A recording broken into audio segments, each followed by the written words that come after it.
We got us a victory. So this is a buddy of mine's bike. I don't normally work on other people's stuff, but he's one of the guys that rides with us all the time. And this is actually a pretty cool bike. It's got a lot of motor work done to it. It's very fast. I think he has like a hot cams cam, a power commander, some valve work, maybe some head work, some velocity stacks, which are located under the tank, or they call them like air ports or air injection ports or something like that. And I think that's it, but it's super fast. But one thing it's not supposed to have is this.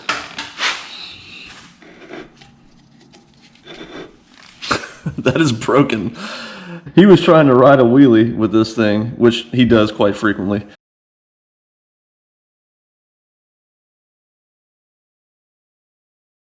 And something happened where this hub is now separated from this wheel.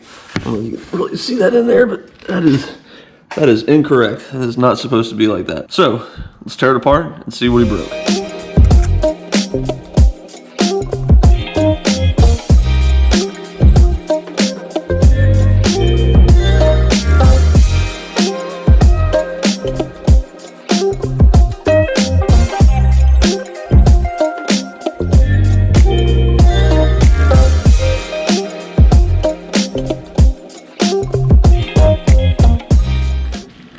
Alright, well, here's the carnage. It's exactly what I thought. He snapped the bolts that hold the hub and the pulley. Really just the hub. Well, actually, yeah, the hub, the pulley, and the brake rotor together. You can see that one's kind of clean off. That's going to be a challenge to get out. But that one's kind of stuck in there. I think we might be able to clean those holes up and make this work still. And then the rest of the bolts are behind this pulley. They're actually inside this hub, rattling around. So let's get those things out of there.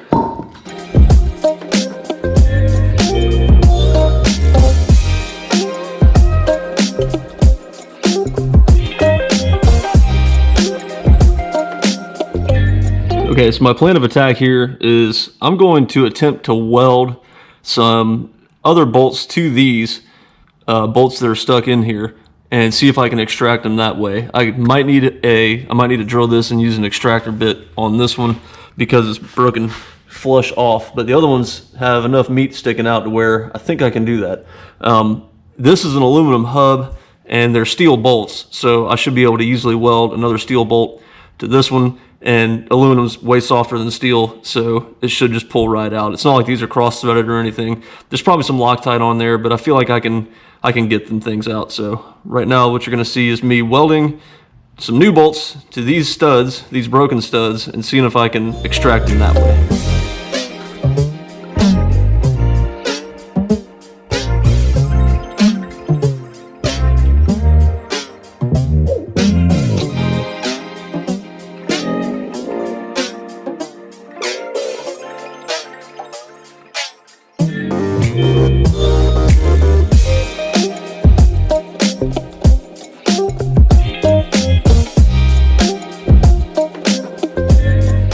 All right, I got two out, but the one that's deep down in there is still being a little bit stubborn. I don't think I got the surface prepped good enough. I might get it with a wire wheel in here and see if I can get the surface cleaned up. And I think the same thing happened with these. I don't think I got very good penetration on the welds, so I'm gonna give it a shot one more time.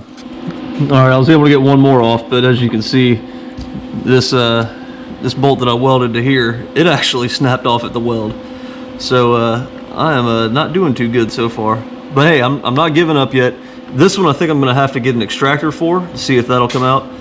But this one I'm not going to give up on just yet. I'm going to try to weld one more bolt to it and see what happens. Okay, new plan. Instead of running a bolt to that, now that I have a little bit of play, I'm going to weld on the inside of this nut to whatever mess I have going on here and see if I can extract it that way. Maybe get a little bit better penetration on the weld inside of there. So let's see how that goes.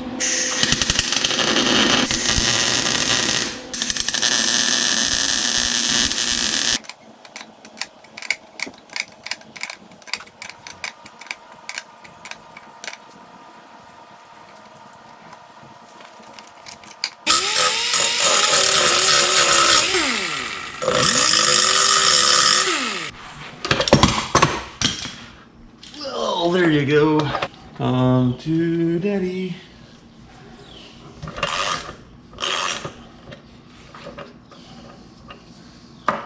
And there you have it. Got them all out.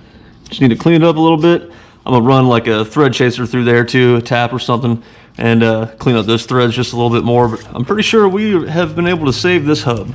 And it only took a bunch of boogered up welded nuts. And I'll tell you what, after welding that nut onto the other one, I had the same idea with the one that was stuck inside flush. And man, I just welded on the inside. I think that's this one. And look at that. I mean, it penetrated good enough on the inside and that thing just came right on out.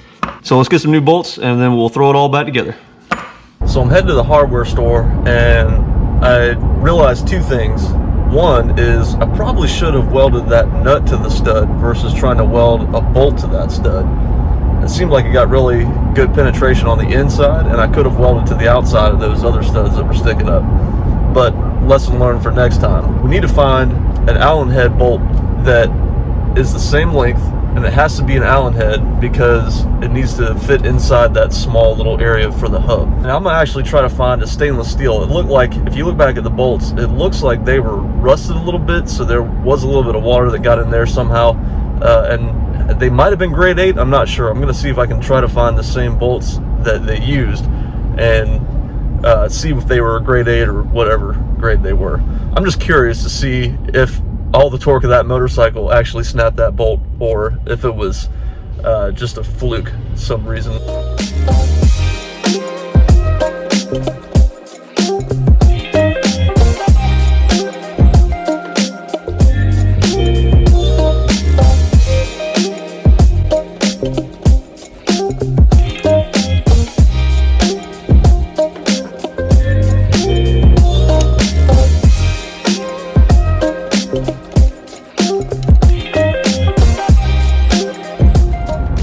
So we just left the hardware store. They didn't have any stainless steel or grade 8 in the Allen head or the socket head. So we just went with the alloy steel again. I think that's what was on there originally, but you know, that's all we have for now without special ordering anything. And that was probably one of the best hardware stores in the area. So the chances of me finding something local is pretty slim, especially in stainless steel.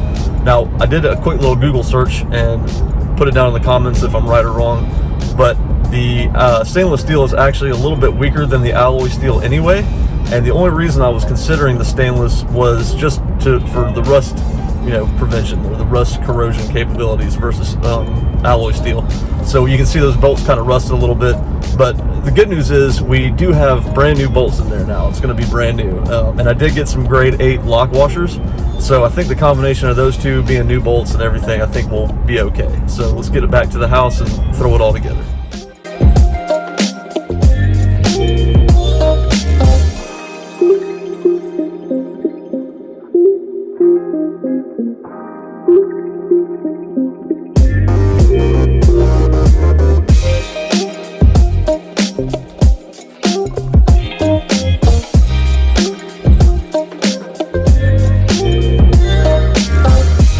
Yep, I definitely forgot to put that spacer back in. So, ripping it back apart.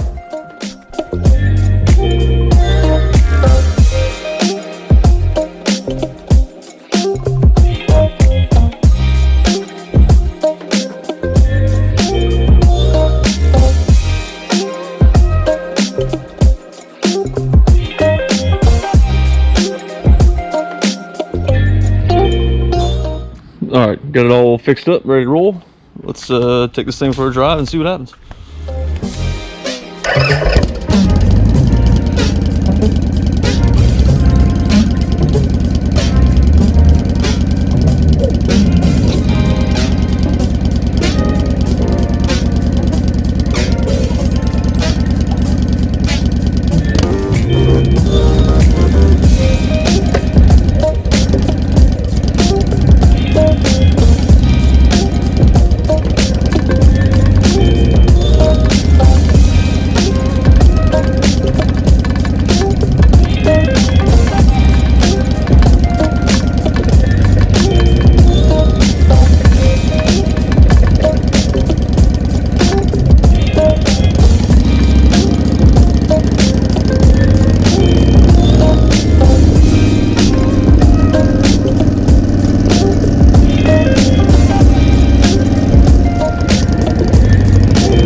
Well, I didn't plan to make a video like this, but the opportunity kind of fell in my lap, and I figured I'd make a video about it and show you how much torque that these 106 Victories can make. This thing's had a lot of work done, and it shows. So we got plenty of motorcycle content coming your way. We still have to work on the CB over there. It's gonna get some work done here really soon, and I'm gonna make a video of that as well. Also have another new project coming in within the next few months. I'm not gonna spoil it yet, but we'll see what happens. So thanks again for watching, guys. Don't forget to follow me on Instagram. It's at @the_Brian Rogers. I usually post to Instagram before I post to YouTube about what I have going on. So if you like motorcycle content, go ahead and subscribe, hit that like button, because we got plenty more coming your way very soon.